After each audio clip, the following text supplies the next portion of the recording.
Hello, I'm Jays and this is Show That Pedal. This is the first proper edition where I'm going to actually demo a guitar pedal.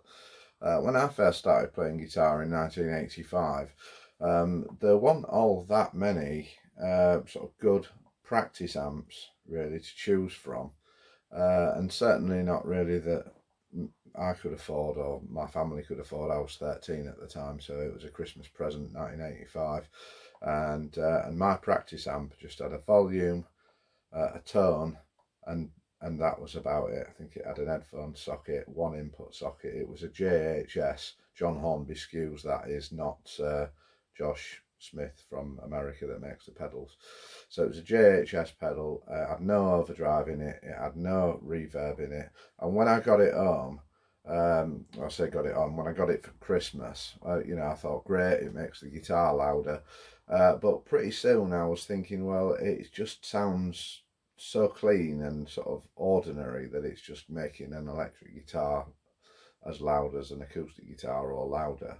And it didn't really sound like anything that I'd heard on any record, certainly not that I wanted to sound like. So I instantly started thinking, well, what about effect pedals? And the first effect pedal I ever got, either as a present or bought with my pocket money, was a Columbus chorus pedal.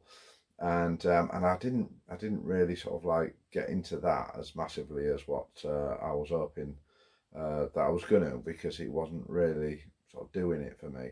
And I now realise that the thing that I really probably wanted more than anything, even more than overdrive, was for the guitar to reverberate, for the signal to actually have some sort of a trail after it, like a delay or a reverb. And so what I'm going to demonstrate today is a digital reverb by Boss, an RV5. It wasn't available in the 80s, of course, and this is a Taiwanese one, I think. It's got Velcro on the back, so I can't see anyway. And I'm running it through this Marshall solid state 12 watt amplifier. The guitar that I'm going to use is this Gretsch Electromatic.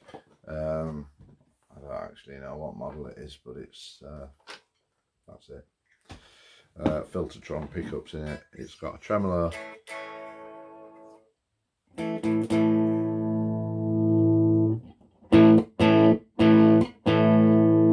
There's a bit of gain on the Marshall.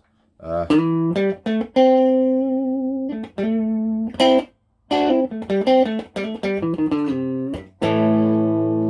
obviously, as you can hear there, what's happening is that as soon as I stop playing a note, it finishes, and that's it. There's nothing else. It's fine if you're in a pub and you're playing at volume.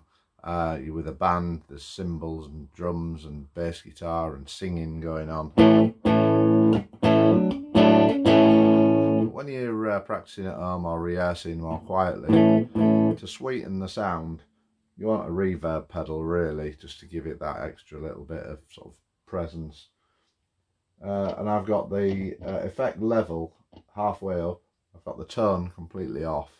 The time is about a third of the way up, and I've got this on the spring reverb setting, just to emulate the old spring reverbs that you get built into the likes of Fender amps, like deluxe reverbs and twin reverb. So this is a reverb sound.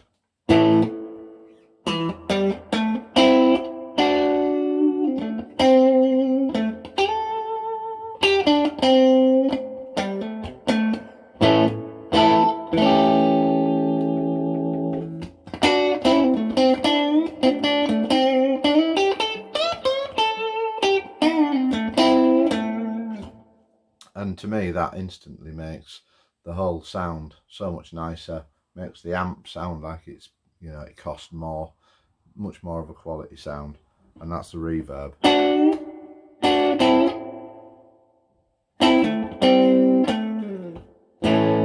Popular with players like Peter Green, of course, Eric Clapton, Gary Moore, Dave Gilmour, and so you can have that effect level and the time. So I'll turn them up to just over half.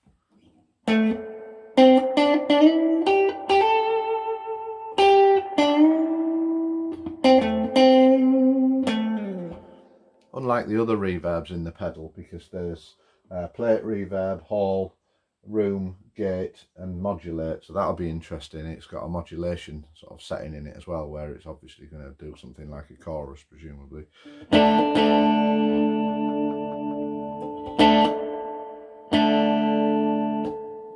That sort of reverb, the spring reverb that it's set on at the minute, it's got like a little bit of a squishy sort of sound behind it, which is emulating the sound of a spring sort of rattling inside the amp cabinet. Just like the reverb, just sort of the reverb spring itself actually rattling backwards and forwards, and that's done digitally, of course. Doesn't do it all the time, but it pings it now and again just to sort of give it the effect that it's. I do like that.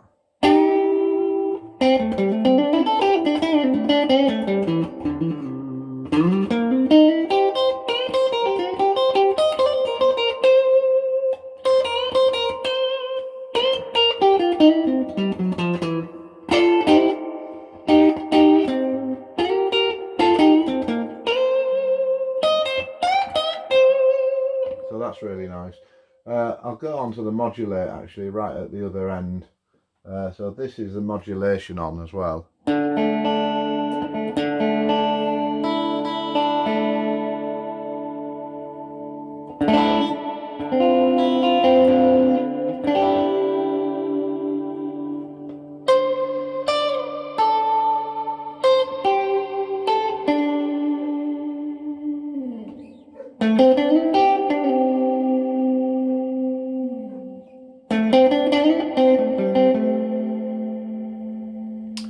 That's much better than I thought it was going to be actually. It's really subtle on the chorus side.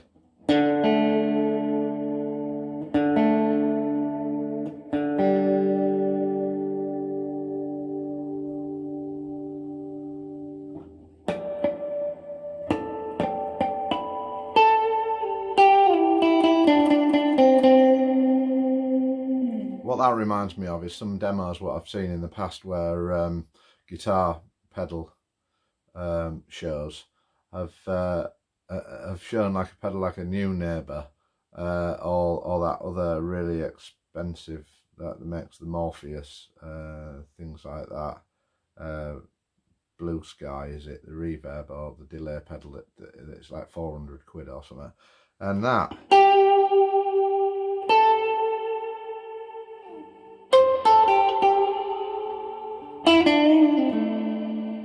seems to go on forever, and obviously it loses that spring rattle that you get from the spring reverb setting, because this is just a generic kind of reverb, but being a Boss pedal it's really well made and it's obviously great quality sampling,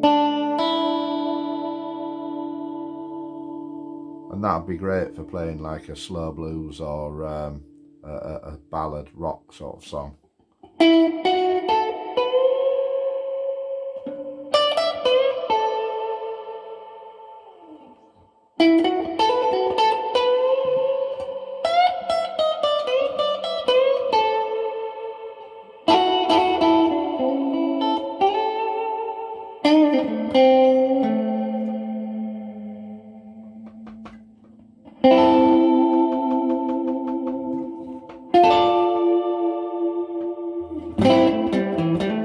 That's great, that is.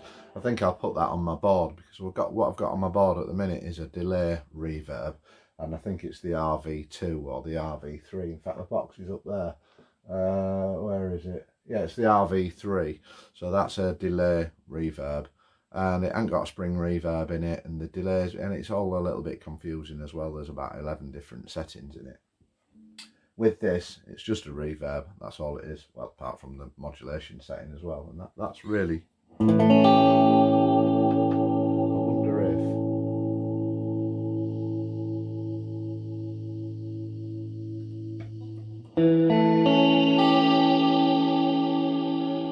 Well, that's coming out sounding like I've just turned the tone up and the time level up, not the effect level, but the amount of trails, the time that it lasts.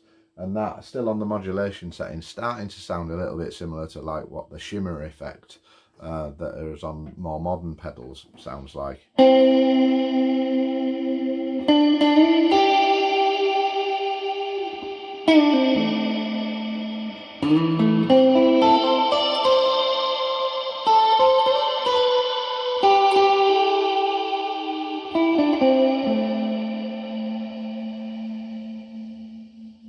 Quite excessive actually.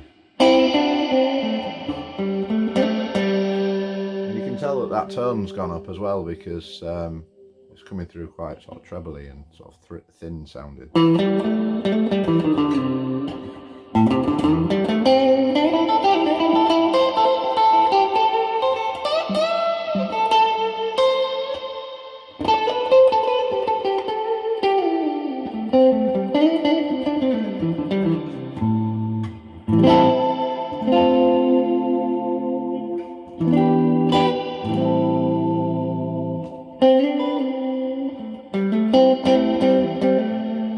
Lovely setting that. So we'll set them down to about a third again, and the effect level is at a half. So we'll move on to the gate. So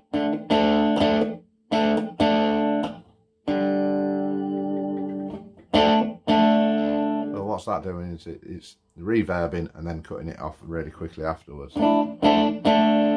And people say, well, what's the point of that, because it sounds so unnatural. But if you take the reverb before that, and if you was playing a really fast set of lines, pretty soon the whole signal is just sort of really kind of messed up with all of the reverbs that are still trailing on. Whereas a gated reverb like this, it gives it a sort of small sense that the note has been extended somewhat.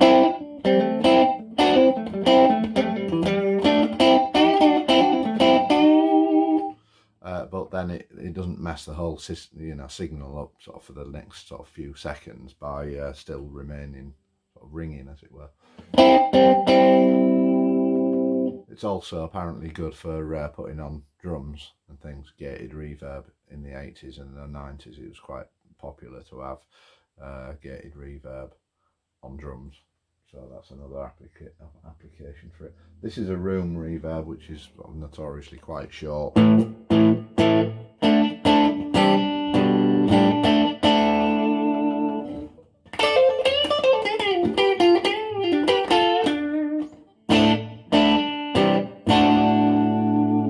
So the reverb sort of like quite immediate and not sort of very long lasting. It obviously doesn't cut off unnaturally like the gated one does, but it's got a natural sort of decay.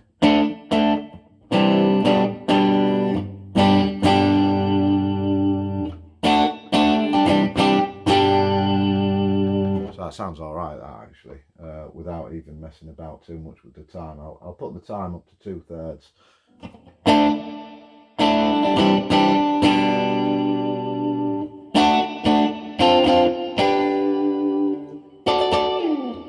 So that's a big room. That's probably getting on for a hall.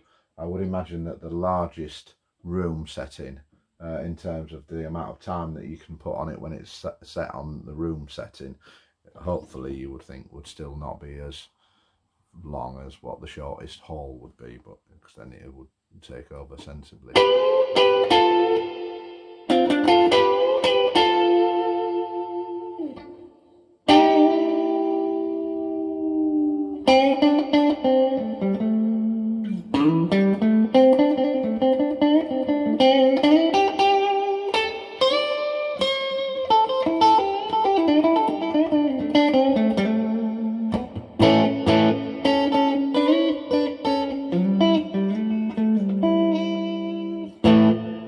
Quite a long trail that is for a room reverb.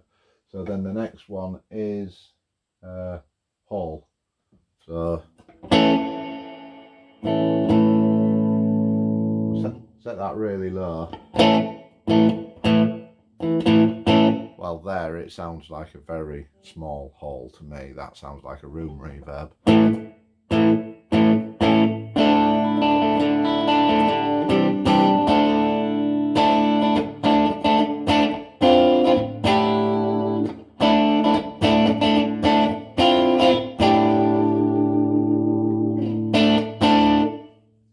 nice sound that actually, and that's virtually sort of off for the whole setting. Again, tweaking it up so that's on a quarter.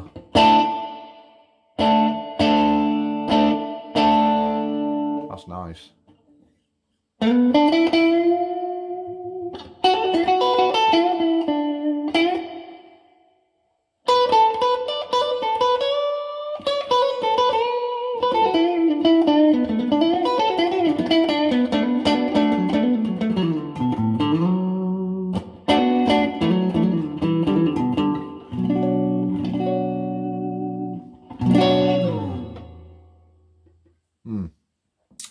What's nice about that, I think, is that in the 80s when these amps were available, and you didn't really ever see a reverb pedal. Obviously reverb units by Fender and Marshall were about, but not in terms of pedals.